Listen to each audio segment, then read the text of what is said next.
diving into my vlog about awareness and ignorance. I have my handy dandy laptop here just to keep me on track, on topic, on script. So if I stray a little bit off of topic, I can come back and refocus. So I want to start off this vlog by noting we are all aware of something. We are all conscious beings of something. Regardless if you personally categorize it as good, bad, less or more, that shit doesn't matter because there is no comparison on what is more important than the other. It's all significant and we're all conscious of something. That phrase, conscious or unconscious, seems to put people into this stigma or a box and forces labels, judgments, and outdated perceptions or beliefs on people who like to use the word unconscious as an insult. Like I said before, we are all conscious of something, regardless if you're conscious of meat or conscious of not meat, veganism. It really is your perception of whether or not it's good or bad, and if you're seeing it in duality, then you're not really seeing the bigger picture that it all serves a purpose and it all helps us grow and learn to a more sustainable future. So in order to be aware of something, to be conscious of something, we have to be aware of it. So we have to be able to perceive it or allow it into our reality. If we are resistant or neglected or neglective of a certain topic, then we are ignorant towards it. So some people like to be self-aware and others like to be aware of external stimuli.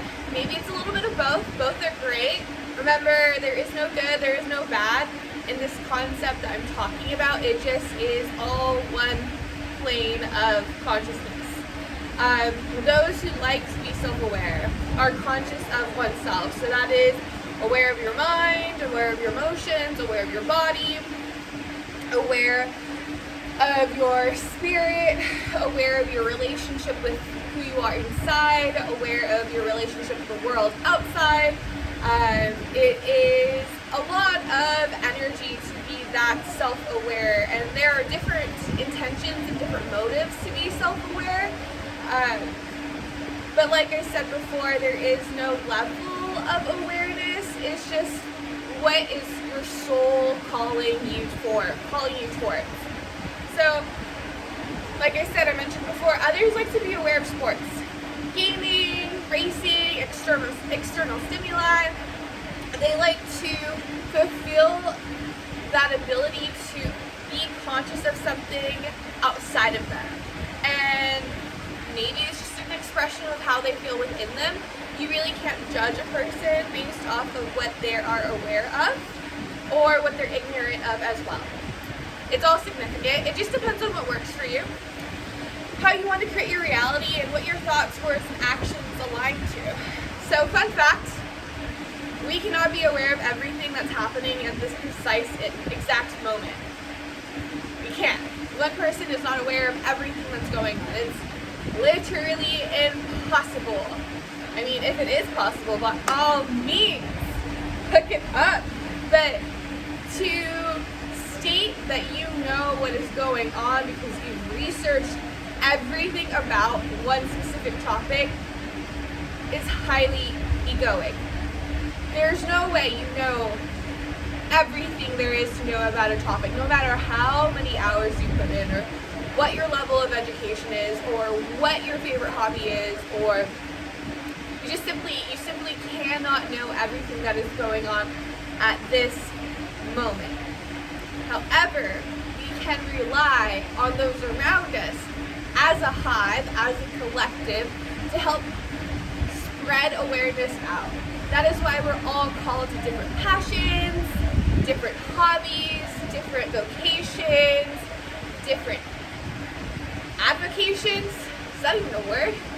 Different things that set our soul on fire, because that is how we allow Source, the universe, to become self-aware. When we open ourselves up to whatever wants to move through us. Another fun fact. This does not mean one role is more important than the other or one is better, nor does it mean one role is insignificant or worse. Rather, it is an opportunity to bring consciousness, awareness to the entirety of reality, which means that we, when hearing this new, if it is new, I'm sure many people have heard of it, but this concept that we share awareness, and as a collective, which is why we call it the collective consciousness, we're able to pull information from other people. We observe habits, whether we like them, traits, characteristics, whether we don't like them. We learn from them. We learn from the world outside of us as much as we could learn from the world within us.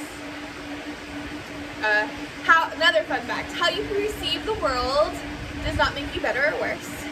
You are born completely different from everyone else in the world, and no one will ever be like you or see the world through your eyes. You are incredibly gifted and incredibly special. And that's where comparing yourself to another person can go out the flippin' window, because there is no one who's been born in your condition, your circumstances, your reality, other than you. No one will ever have the same parents, go to the same school, have the same friends, eat the same food, go through the same trials and tribulations. It's all a different come up, and comparing is a thief of joy, right? You hear that quote. But to understand why it's impossible for you to compare or wish that you could have a similar life, it's impossible. You are experiencing a completely different universe, a completely different reality, and everything that you're experiencing serves a purpose for you, for us. We are all connected, and what you're going through has a significant part of this beautiful role, this beautiful play, and you play an important role. So moving on, we see the manifested physical world through the lenses of our eyes, which you can scientifically research. Our eyes have a holographic geometric shape at the bottom of the eyeballs, where light will bounce off and into, I want to say, the frontal lobe of our mind, where our perception is created, but don't quote me, and if I'm wrong, I'm open to constructive feedback on how light actually hits the eyeball and which part of the brain it hits. But typically speaking, light bounces off the eyeball and into the mind. We'll just keep it generic. And through our conditioned experiences, our choice whether or not we want to recreate past memories like a movie, we will project that movie from past experience, memories, situations, relationships, trauma, onto the moment in front of us. Like a scene or like a screen. Fun facts. It's stated that it takes about 7 seconds for light to travel from our eyes to our mind and into our reality. Actually, it takes about 7 seconds for the light from the sun to travel, hit our eye, hit the light hit the eyeball, into our mind, and for us to project our chosen perception of reality onto the world around us. So are we actually living in the past? What is time anyways? This is where the term unconsciousness comes from and comes into play from a psychological background, also known as your subconscious. So a little bit about your subconscious. Your subconscious has been retaining information from the moment you were conceived in the womb. More so even beyond that, every decision your parents have made, your grandparents have made, your great-great-great-great-great-grandparents have made, and all the information they have received has created this exact coordinate of your existence. which means that your subconscious is beyond your subconscious. It is your parents' subconscious. It goes through generations of retaining, receiving, applying beliefs and actions into reality. You are sharing this subconscious with the entire collective. That is philosophies, that is spirituals, spirit, that is religion, that is schooling, education. It is beyond just the individual subconscious. But when you minimize the subconscious into your own existence, you are receiving little tid points of information when you're in the womb. You're getting information like little postcards sent from your mom's existence into the belly. And up until you're born and 7 years old, you are in this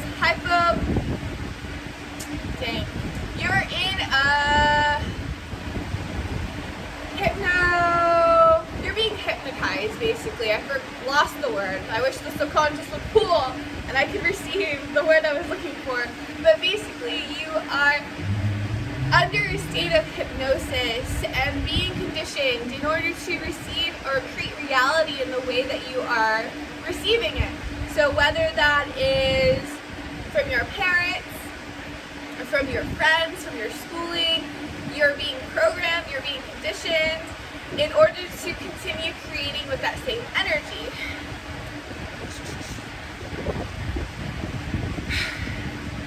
Unless you start to become self-aware or self-conscious, you'll start to question why you have these certain habits, or why you react a certain way, or why you respond to situations a certain way, or why you continue to create the same energy over and over and over again until you've reached a plateau and have had enough and are willing to break through the cycles. So our eyes can only see what is in front of us, metaphorically speaking and literally speaking. Usually it's your perception of reality that distorts the image in front of you.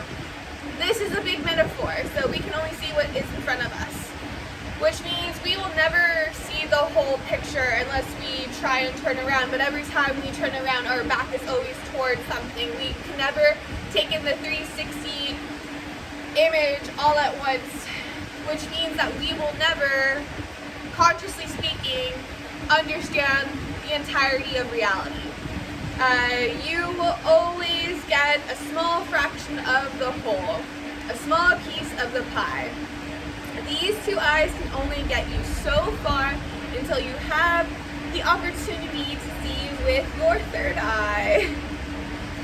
So, as we surrender our ego, our self-identity of who we think we are in this world, we let go of the idea of thinking we know everything. You know, when you hear a little kid, when they start to get into their I know phase, hey, little kid, did you know? Oh, I know that. I know. It's usually when their identification with self starts to blossom open and they realize that they are separate from mother and father, and that they are separate in their existence, and they want to become separate and show off this ego. And ego is a beautiful thing. There is an excessive ego, and that is manipulative, controlling, they're deceitful. It is an imbalanced solar chakra. But when you're balanced and you're able to let go of ego and allow your higher self or your divinity or your source, the universe, God, whatever terminology feels comfortable to you, to move through your ego, it becomes balanced. There's the ability to consciously, self-aware, be one with your ego, your individuality. You're not manipulated, but you can consciously choose whether or not your thoughts, your words, and your actions actually serve your life. So the idea of thinking you know when you really don't know shit is common. People have a tendency to speak with high conviction on certain matters. Like me, I'm speaking with conviction. I wrote this stuff down. I've been studying this for X amount of years. I only pay attention to this. But at the end of the day, do I really know? I have an intuitive feeling that maybe is a little bit of truth to this. A lot more than no, not gonna say that. It just is. It feels good to me. It feels very individually empowering to tell someone to figure it out on their own, and that you'll support them if you're able to. You can hold another person's hand in the dark and aid them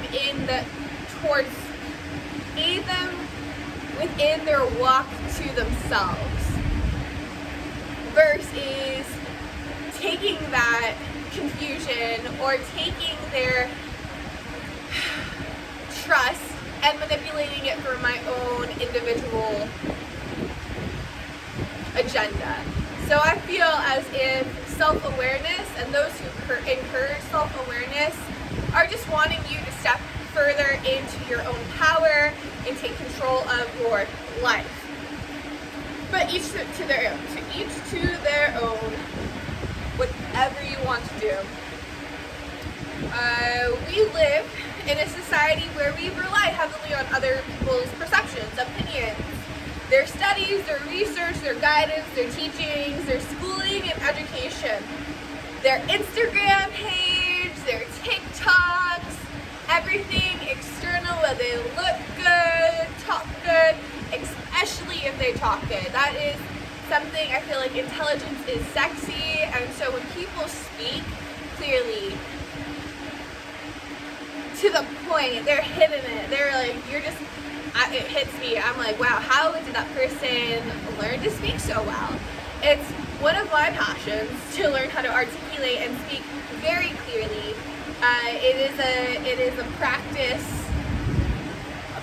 gift, I would say, to be able to just speak fluidly and without hesitations. But coming back into my, this is why I have my script in front of us. We are taught that external information is more important than internal awareness.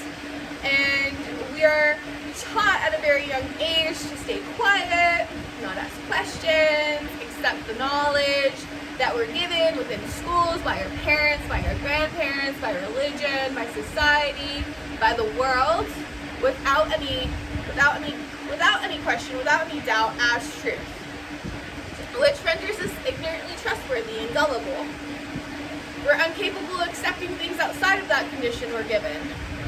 It's often hard to break out of that box. Our minds are incredibly powerful, and if I've had the ability to condition you from 0 to about 18 with a certain doctrine, it's going to be pretty hard to break free from that chain of awareness without really pushing back. Especially if your family is a certain way and they have certain rules, and you're just consistently in this habitual pattern of reality. You're going to continue doing what you've always done because it feels comfortable and you're in that comfort zone. Our minds are incredibly powerful. You don't need actual cages when you have the ability to control another person's mind. If you set enough rules and regulations on someone, by giving them fear, insecurity, judgment, and a lack of self-worth, they will put themselves in a box for you. They become the prisoner and they become their prison guard. It's hard to open up to things outside your comfort zone because ignorance is bliss. You put up these safeguards, these blocks and resistances in your mind to protect yourself from trauma. Your brain has a natural way of doing this. That's why it's hard for you to reach into the past and understand something logically with your mind, but there are snippets of trauma within the body and within your energy field. So the things that make you uncomfortable or sound unbelievable because you weren't given the tools to process newfound awareness, especially when it comes to horrific issues and really uncomfortable topics of discussion. We were made to doubt ourselves, but trust in what everyone else was doing. Because if everyone else is doing it, it must be the way. It must be okay. If your parents are doing it, then you trust your parents. Those are the people, your caregivers. You're working with your coworkers, and you're making friends with your coworkers, and then they become your family, and they're doing it. So you've got it. It's okay if you do it.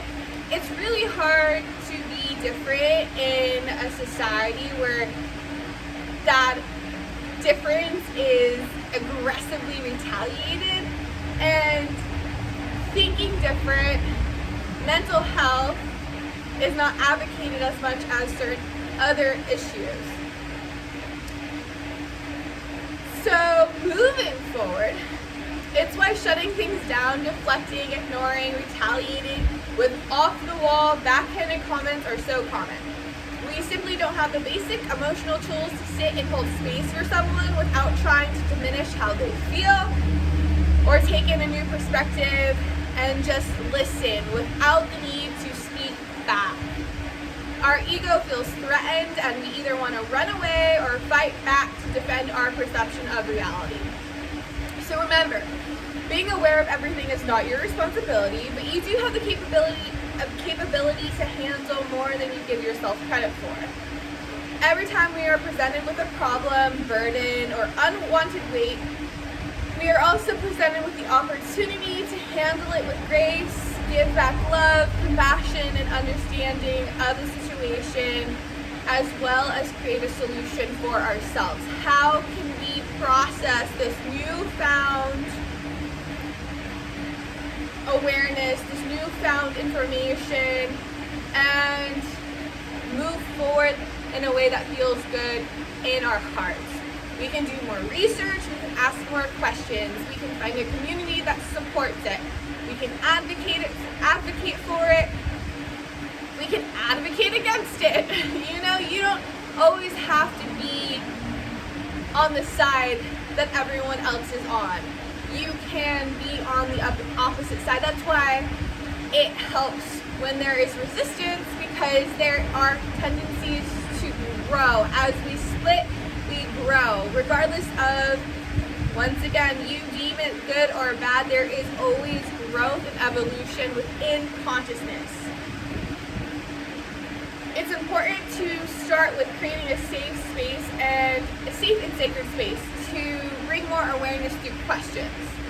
You can begin with yourself and ask yourself questions about why it is you think a certain way, or why it is you talk a certain way, or why it is you feel a certain way about certain people, certain views, certain places of the earth, certain topics, certain situations, and certain conditions.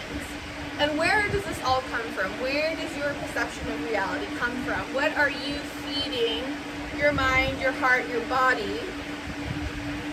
And how can you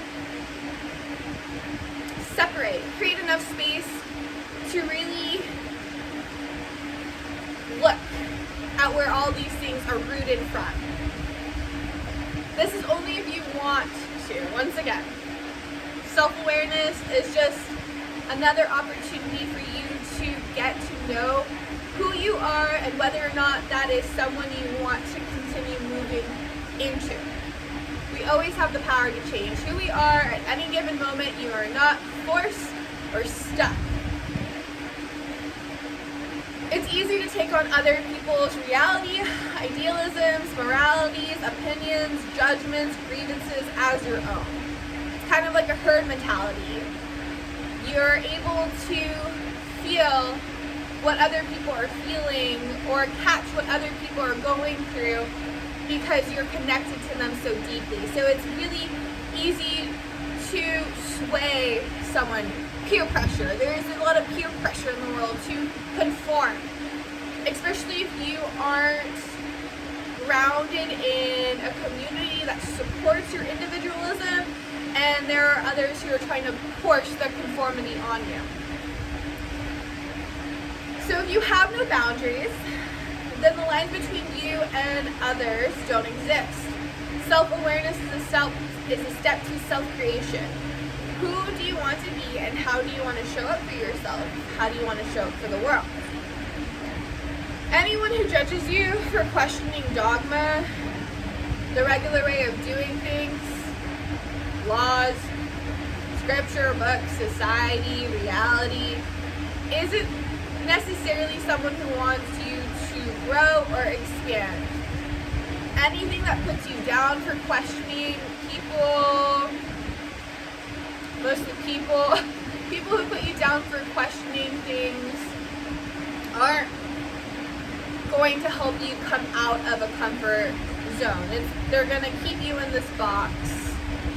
You want to be questioned. You want the opportunity, the ability to step out of certain conditions, because that will help you open up your mind.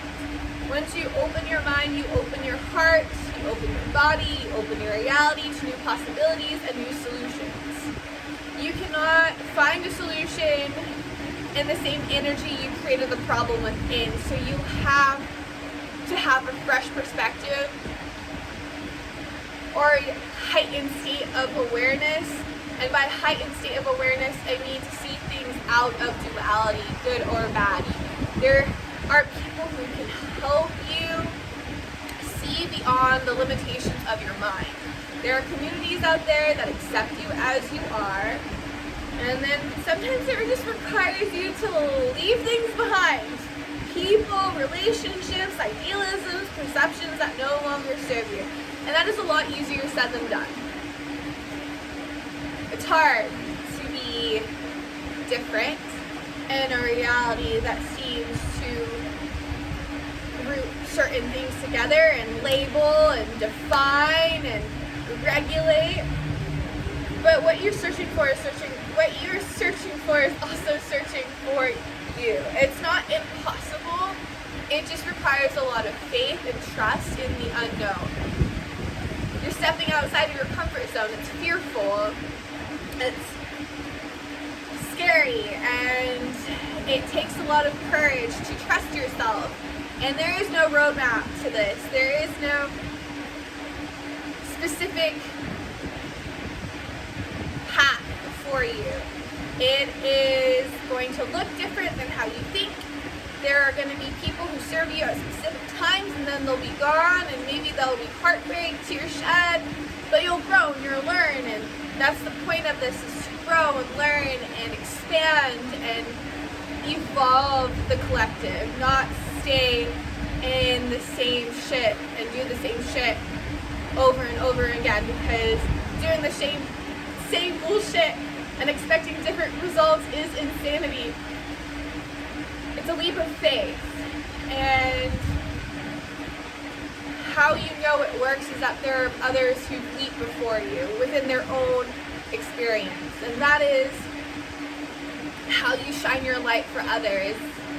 When you are in a dark cave and a person runs 5 steps ahead of you, shines their light, you know that there is something more than what you originally thought. And so you're able to run maybe 7 more steps and shine your light.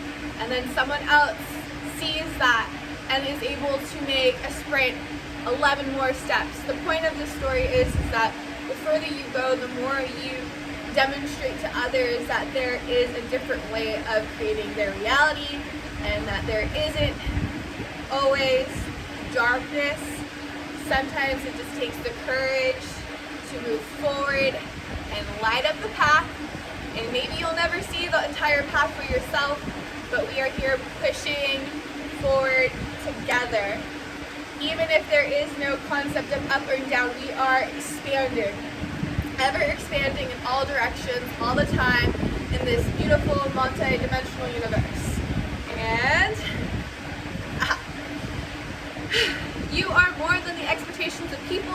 You're capable of receiving all the answers. Sometimes you just need that space away from everything to listen and download.